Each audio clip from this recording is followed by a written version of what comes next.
ومن قلبي علت وضح كده مني الها صلى الفجر ولف مصر وحواليها الله.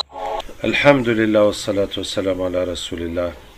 سبحانك لا علم لنا إلا ما علمتنا إنك أنت العليم الحكيم ولا فهم لنا إلا ما فهمتنا إنك أنت الجواد الكريم.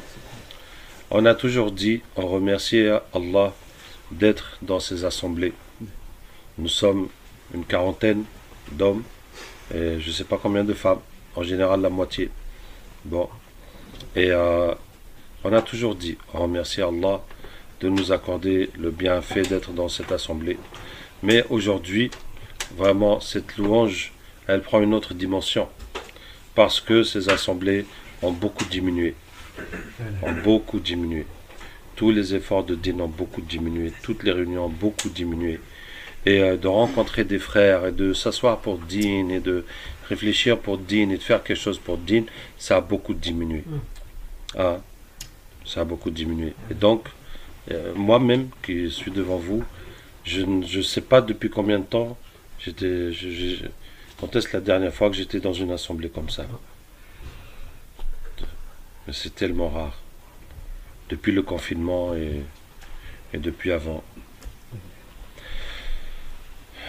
Donc la question, c'est comment faire l'effort du din dans le contexte actuel. Nous sommes en France, mais le contexte dans le monde entier partout est de plus en plus compliqué. Pas qu'en France. En France, c'est compliqué, mais c'est compliqué partout. C'est de plus en plus compliqué. Et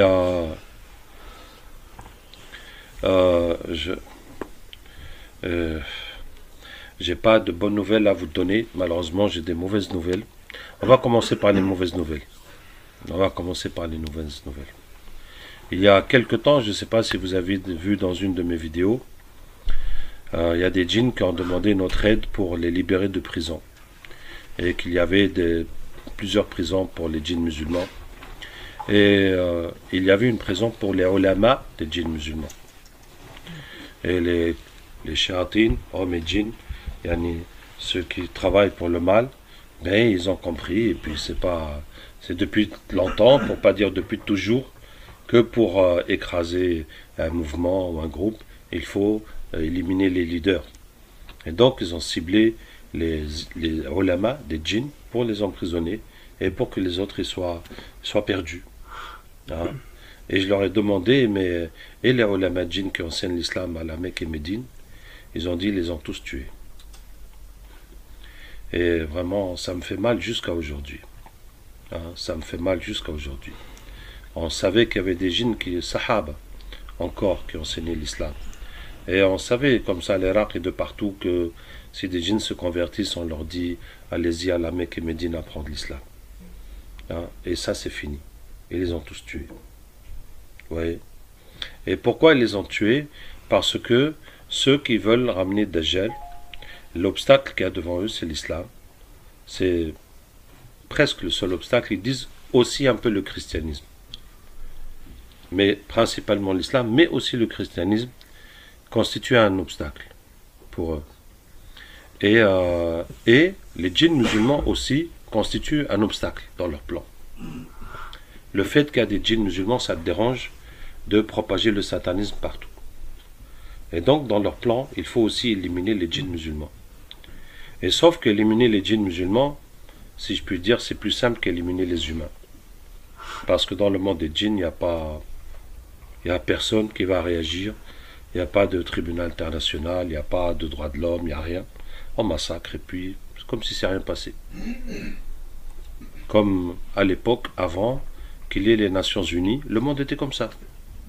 Celui qui va quelque part, qui massacre une population, personne ne va lui dire pourquoi tu as fait ça. Hein? Et qu'est-ce que je disais? Donc ils ont fait. C'est venu en même temps que le Covid et le confinement et la fermeture des mosquées. Et les djinns musulmans m'ont dit que depuis qu'il n'y a plus les mosquées, ils n'ont plus d'endroit où aller. Partout où ils vont, ils trouvent les péchés. Hein? Ne serait-ce que la musique. Et rare, bon, moi je ne savais pas, mais voilà, quand les mosquées sont fermées, les djinns musulmans ne peuvent pas y aller. Et puis eux, c'est pas les murs qui les intéressent, sinon ils vont aller dans le désert. Hein? C'est une activité, c'est l'ibada, mais il n'y a pas. Ouais. Donc, en fait, ces dernières années, nous sommes en train de vivre de façon accélérée l'approche de Dajjal. On l'a toujours su, on l'a dit depuis, les temps deviennent plus durs, les temps deviennent plus durs. Mais vraiment, ces dernières années, ça s'est accéléré. Mais c'est toujours comme ça. Et je vous dis, ça ne sera que plus dur.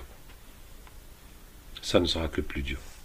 Maintenant, on se rappelle la belle époque, on avait les grandes réunions, on allait dans les quartiers, on ramenait les jeunes, et dans les mosquées, on faisait sofra, et tout ça. Et puis la nuit, on sortait les prêchés, on les ramenait. C'était bien. Et après, on va s'appeler la belle époque de maintenant. Parce que le bien qu'on a maintenant n'existera plus. Ça, c'est un constat. Hein. Puis bon, pour le monde des djinns, je vous donne l'information. Et ce qui est sûr, c'est que dans le programme du combat de l'islam, ils ont combattu les groupes, les grands groupes qui luttent pour l'islam.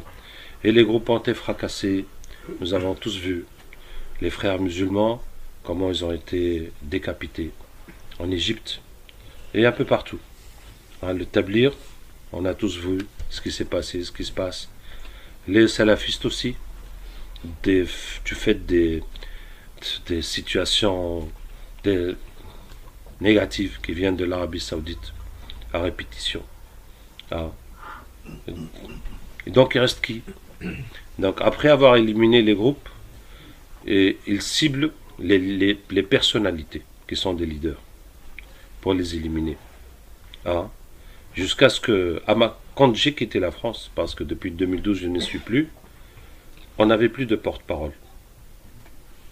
On n'avait plus de porte-parole crédible, de représentants.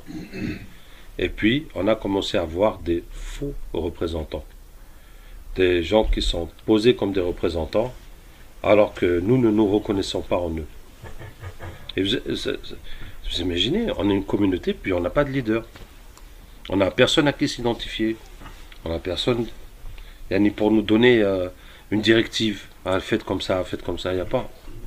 Voilà, donc le but est atteint, il n'y a pas de leader. La communauté là a dispersé. Hein?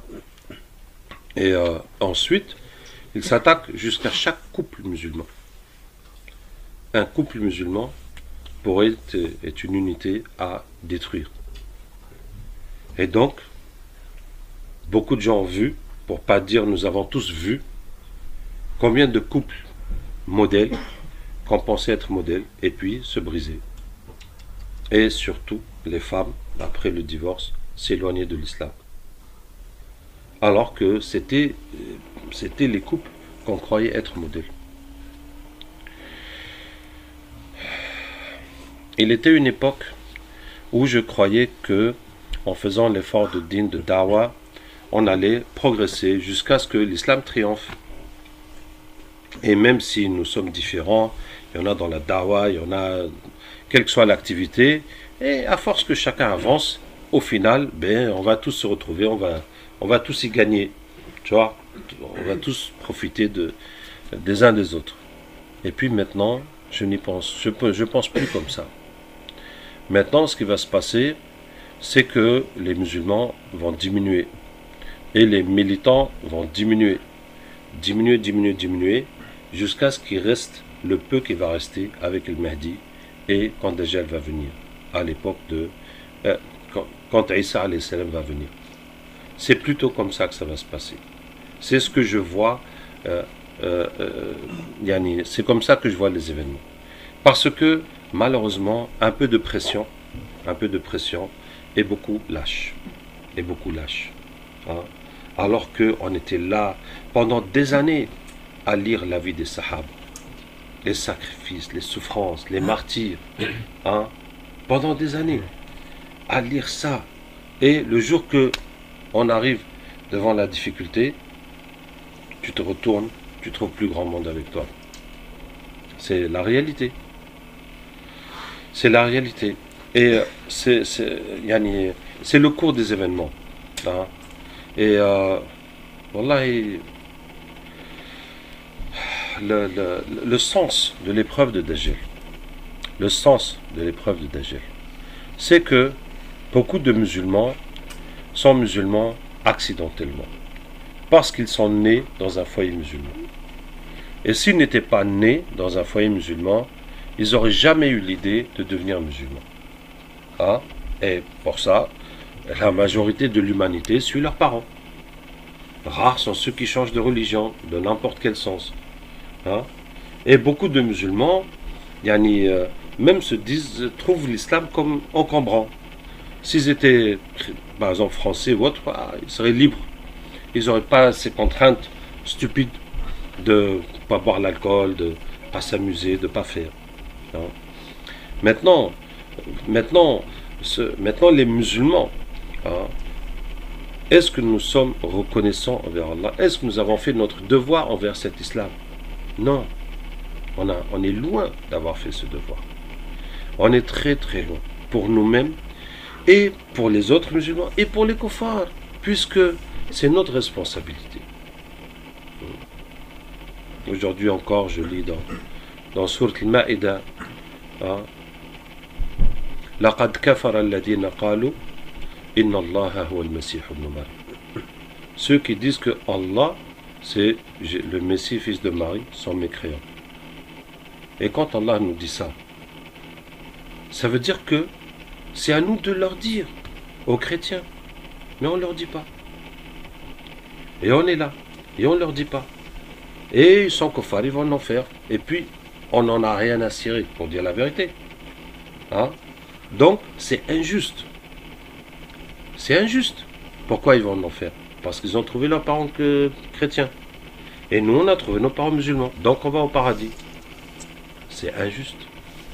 Et donc, c'est notre devoir de leur transmettre. Maintenant, cette chance-là, cette occasion-là, on l'a ratée. Aujourd'hui, on n'est plus dans une situation où on peut leur parler, les inviter vers l'islam. En tout cas, on peut le faire, mais le contexte est vraiment à l'envers. Hein? Et donc, l'épreuve de Dajjal, c'est pour remettre chacun devant son choix. Tu veux croire en Allah ou pas? Voilà. Chacun va refaire le choix. Tous ceux qui ont été musulmans par héritage vont devoir faire le choix. Et tout le monde va faire le choix. Vous voyez? C'est ça le sens de l'épreuve de Dajjal. Et Allah va faire que ceux qui croient en Dajjal, ils ont tout.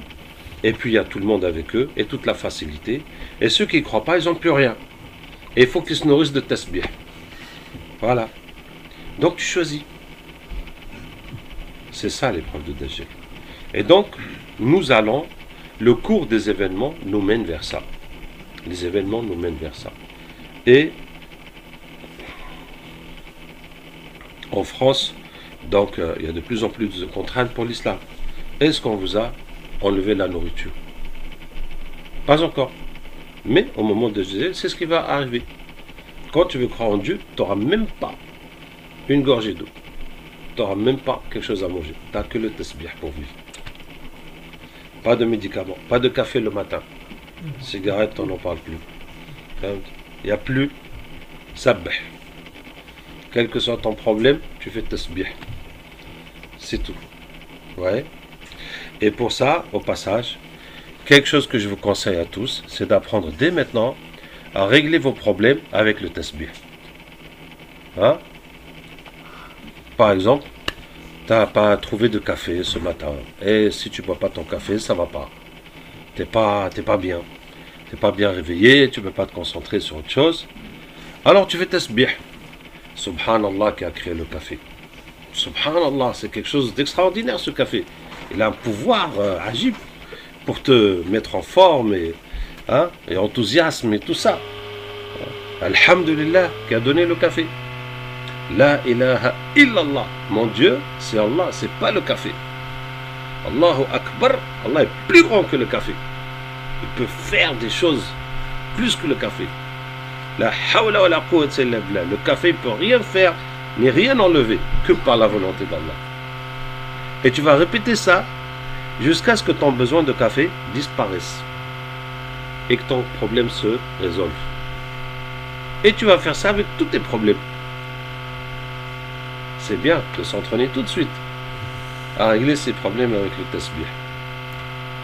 Comme ça, le jour que Dajjal va tout emporter, on a la foi. C'est tout. On a la foi. Hein, pour survivre. Donc je vous disais que à une époque, je croyais qu'en faisant les efforts de din, la religion allait augmenter. Par exemple comme en France. Mashallah. J'ai débarqué dans un quartier en 1991. Avant j'habitais ailleurs.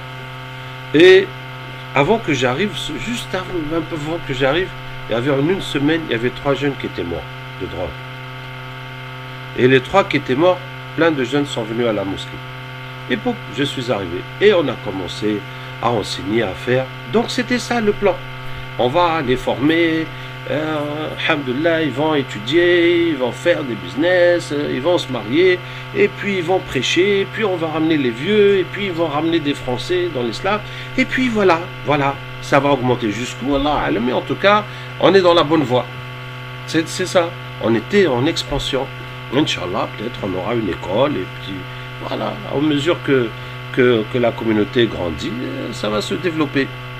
Hein?